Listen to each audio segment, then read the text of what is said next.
Assalamualaikum warahmatullahi wabarakatuh. Perkenalkan saya Anwar Putri Fauzia dengan NPM akhir 091. Assalamualaikum warahmatullahi wabarakatuh. Perkenalkan nama saya Pinata Tegus Nulandari dengan NPM akhir 192. Perkenalkan nama saya Raina Gunrozika dengan NPM 230 130 10 187. Saya akan menjelaskan mengenai PPh pasal 22. Di sini terdapat 4 poin. Menteri Keuangan dapat menetapkan ada 4 poin. Yang pertama, bendahara pemerintah memungut PPh pasal 22 atas pembayaran penyerahan barang. Lalu badan tertentu pemungut PPh pasal 22 atas impor dan kegiatan usaha tertentu.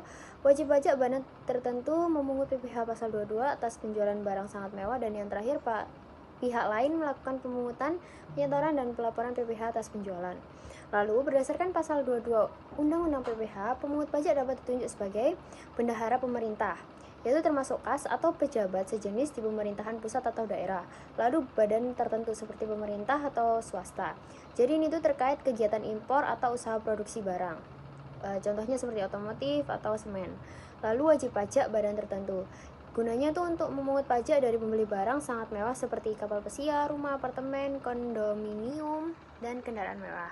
Dan yang terakhir, pihak lain. Jadi ini tuh ditunjuk oleh menteri untuk memungut, menyetor, dan melaporkan pajak atas penyerahan barang dan jasa.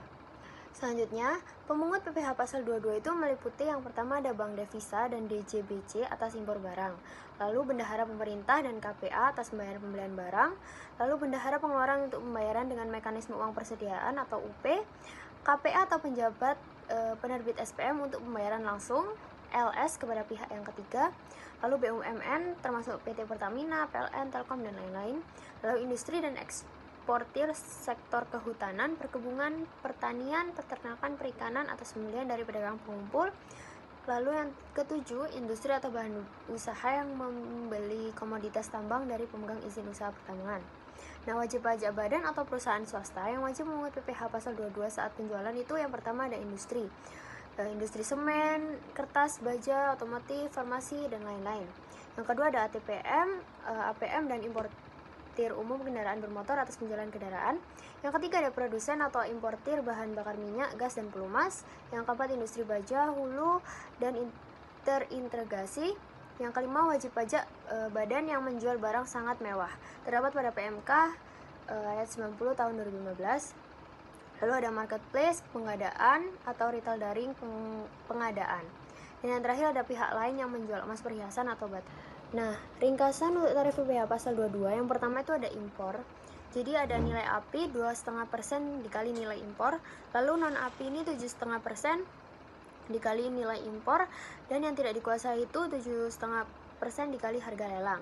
Dan yang kedua, pembelian oleh DJPB, bendahara pemerintah, BUMN atau BUMD, itu 1,5% dikali harga pembelian. Jadi ini tidak termasuk PPN dan nggak masuk final. Lalu penjualan hasil produksi seperti kertas, semen, baja. Kalau kertas itu 0,1% dikali DPP PPN, kalau semen 0,25% dan baja 0,3%. Dan yang terakhir ada otomotif, ini 0,45%. Dan semuanya ini tuh tidak final. Yang keempat ada bahan bakar, gas, pelumas. Itu pungutan ke penyalur atau agen ini bersifat final. Selain itu tuh tidak bersifat final.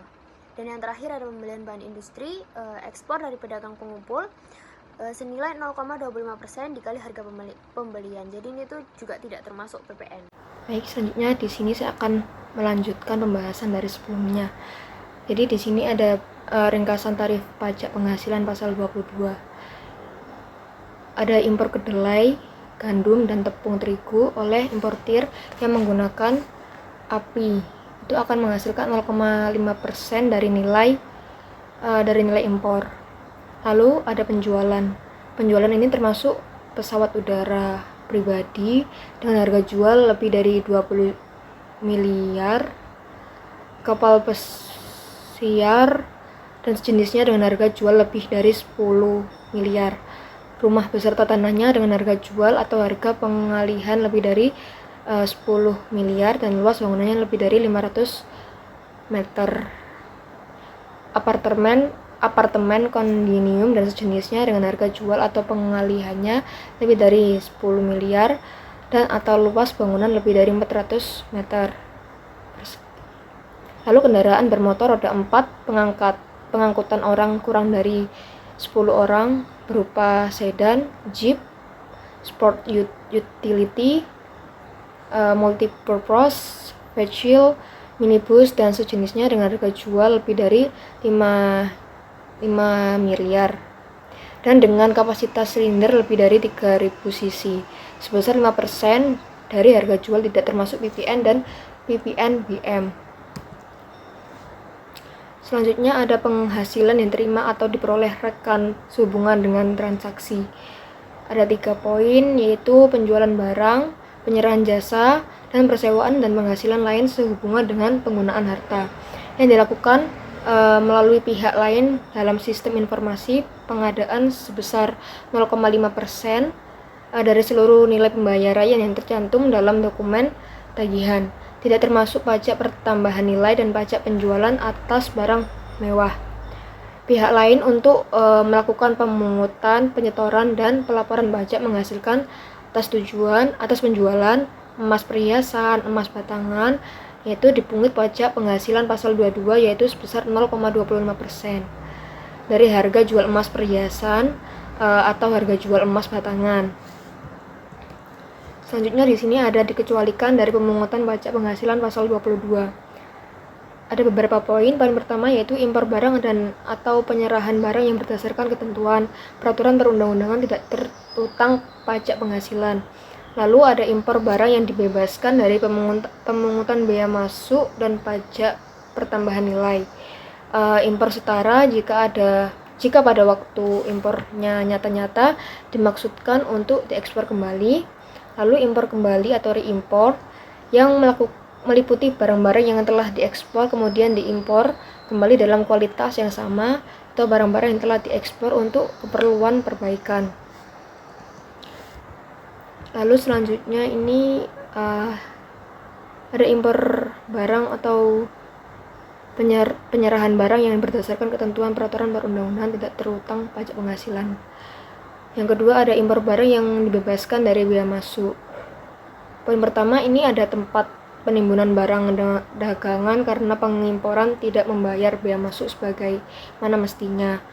Lalu poin kedua sebagaimana dimaksud dalam pasal 6 dan pasal 7 Perundang-undangan nomor 6 tahun 1969 tentang pembebanan atas impor sebagaimana diubah dan ditambah terakhir dengan Perundang-undangan nomor 26 tahun 1988. Peraturan Pemerintah nomor 2 tahun 1973 berupa kiriman hadiah untuk tujuan keilmuan.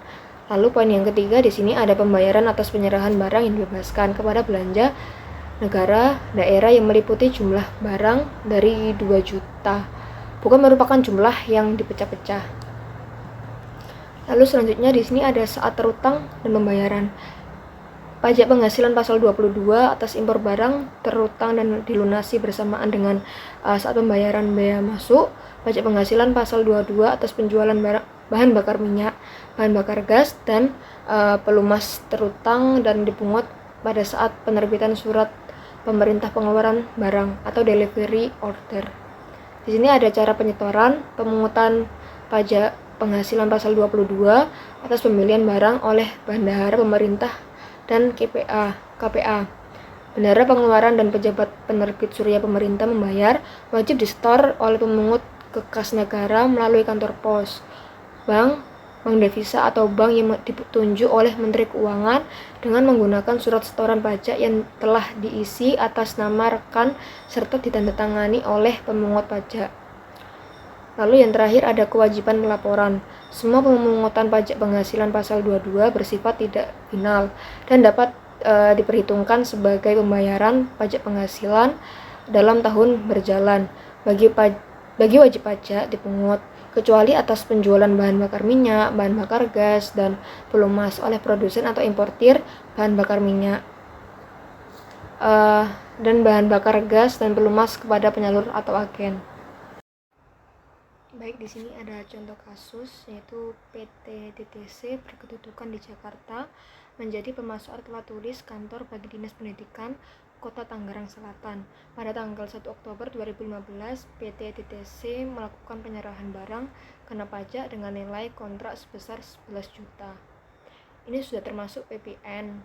Maka berapakah pajak penghasilan pasal 22 yang dipungut oleh Dinas Pendidikan Kota Tangerang Selatan? Di sini harus diketahui nilai rupiahnya terlebih dahulu.